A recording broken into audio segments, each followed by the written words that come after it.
Mr. Genuis, go ahead, please. Minister, should Randy Boissonnault still be in cabinet? Well, I can tell you that the business that Mr. Boissonnault was involved in was never on the Indigenous business directory. Do you think he should still be in cabinet? That's not a decision for me to make, Mr. Genuis. Okay. It's interesting that you're not saying yes. Do you endorse his conduct as minister? I can tell you that Mr. Boissonnault's business was never listed on the Indigenous business directory. He's a cabinet colleague of yours. You work together closely, I would presume. I ask if you think he should stay in cabinet, and you're declining to answer that. Do you endorse his conduct as minister? What do you think of what he has done? I can tell you that GHI, the business that Mr. Boissonnault was co-owner of, has never been on the IBD. Okay, I think you're saying a lot by not saying a lot, Minister. So I'll move on to my next question. Is Global Health Imports still eligible to receive government contracts? I believe they are, but they are, as I said, not part of the Indigenous business directory. I can't answer in affirmative. They represented themselves as Indigenous owned. They did so falsely. They are still eligible to receive government contracts. Do you think there should be penalties for companies that misrepresent their Indigenous identity? Should they be prevented from bidding further on government contracts? In fact, there are penalties for fraudulent behavior, and I would hope that anybody that is procuring on behalf of the Government of Canada is careful about which businesses they procure from to make sure that proper business practices are followed. And certainly the Government of Canada has measures that it can take if it's found that businesses have acted fraudulently and should. Okay. You mentioned there are consequences for fraudulent activity, which I hope would include misrepresentations around Indigenous identity. Did Global Health Imports, in your view, as the Indigenous Services Minister, engage in fraudulent activity? I can't make that determination, but I can tell you that the Office of Supplier Integrity and Compliance with PSPC can take steps such as banning a business from future... Sorry, I'll just jump in because I know there are options available, but okay, you don't want to rule specifically on the case of Global Health Imports. Let's take a hypothetical case where you have a company involved in health imports, let's say, that's owned by two people.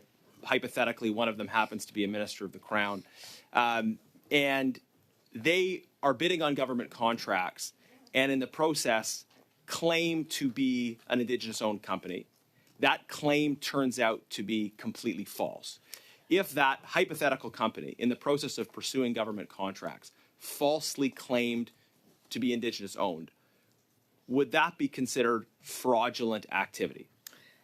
It could possibly be, but that would be a decision by the Office of the Supplier Integrity and Compliance. I don't run that particular organization, so I would say that from my perspective, when there's allegations of fraud, it's very serious. And I think departments have a responsibility to ensure that they're procuring from companies that are not fraudulent. So right, but just definitionally, right? Like it would seem that the definition of fraud is misrepresenting the facts in some way in order to achieve a commercial advantage. Right? Pretending something is true when it's not in order to achieve a commercial advantage.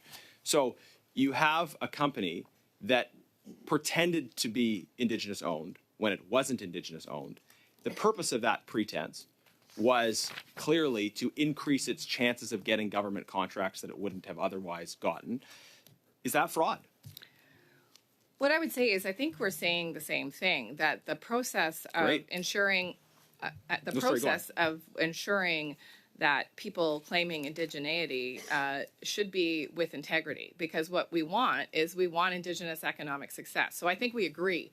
And I think that any time that there's fraud in terms of allegations of identity, that is a very serious infraction. Now, what happens next is up to places like the Office of Supplier Integrity, but I can tell you that we, on our side, in Indigenous Services Canada, take integrity around indigeneity seriously. Although it is a and let me jump in here. I would hope the Prime approach. Minister would take that integrity seriously and fire this minister from cabinet. Just in the time that I have left, Minister, are there any other companies owned by Liberal cabinet ministers or MPs, former MPs, or Liberal appointed senators that are on the Indigenous business list? Oh, that's a great question. I don't know the answer to that, but we can commit to checking that out for you and getting the information back. Okay, thank you. I think the committee would agree that we're interested in receiving that in the usual timeline, a list, the names of any companies on the Indigenous business list that are owned by Liberal MPs, cabinet ministers, appointed senators, or former MPs. Mrs. Block for 5 minutes, please. Thank you, Chair, and welcome to all of you joining us here today. Minister, we have heard repeatedly from Indigenous groups that the majority of the money that the government claims is going to Indigenous companies is actually going to shell companies and not Indigenous companies. And we've just read recently in the news a great example of this with the company owned by Randy Boissonnault. And even though GHI was not listed on the Indigenous Business Directory, and you made mention of that, I think your departmental officials know differently and have agreed that they are still eligible to receive funding from ISC. We've also heard that there are little to no consequences for companies who pretend to be Indigenous. And I want to quote Shannon Mehta-Tawabin, CEO of the National Aboriginal Capital Corporations Association. And they would have stated that there are very little penalties and that there need to be penalties for sure. And he actually went on to say it's criminal behavior to conduct fraud. So we have to take other steps and demonstrate to the world and to Canada that those actors who are engaging in this activity don't use this window and this program to access the federal government in a bad way. Do you agree that it's criminal behavior and that there should be penalties? First of all, what I would say is I think we're saying the same thing in that Indigenous business procurement is a really critical aspect of Canada's economic growth, and we have to take Minister, it seriously. And I asked a very direct question. And I'm going to give you a very direct answer. Then I would ask you to get to that answer, please. Great. And as I was saying, and that's why it's so important that we ensure that there isn't fraud in the space of claiming indigeneity. Now, as you know, Indigenous Services Canada... Minister, my question was, do you believe it's criminal behavior when a non-Indigenous company claims to be Indigenous to steal money from Indigenous-owned companies through the set-aside?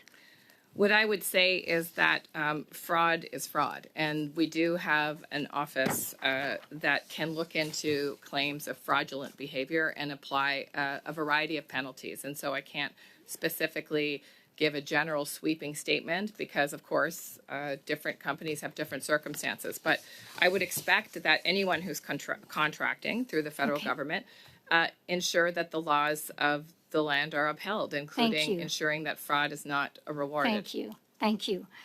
So Randy Boissonnault is a cabinet minister in the government of Canada. He's your colleague. He falsely claimed to be Indigenous in order to steal money set aside for Indigenous-owned businesses. As the Minister of Indigenous Services, will you commit to holding your colleague to account for running a company that falsely claimed to be Indigenous? Well, as you know, first of all, I just want to reiterate that any false claims of indigeneity hurts the goal that I think you're obviously in favor of, which is increasing Indigenous economic activity in this country. And so, I would say that as the Minister of Indigenous Services, what will you do to hold your cabinet colleague to account for trying to defraud the Government of Canada by claiming to be an Indigenous-owned business when they weren't? I think I've been clear that Mr. Boissonnault's company has never been on the list. That's not the question I'm asking. His actions speak for themselves. He claimed to be Indigenous. He claimed to be running an Indigenous business in order to access the set-aside that was meant for Indigenous-owned businesses.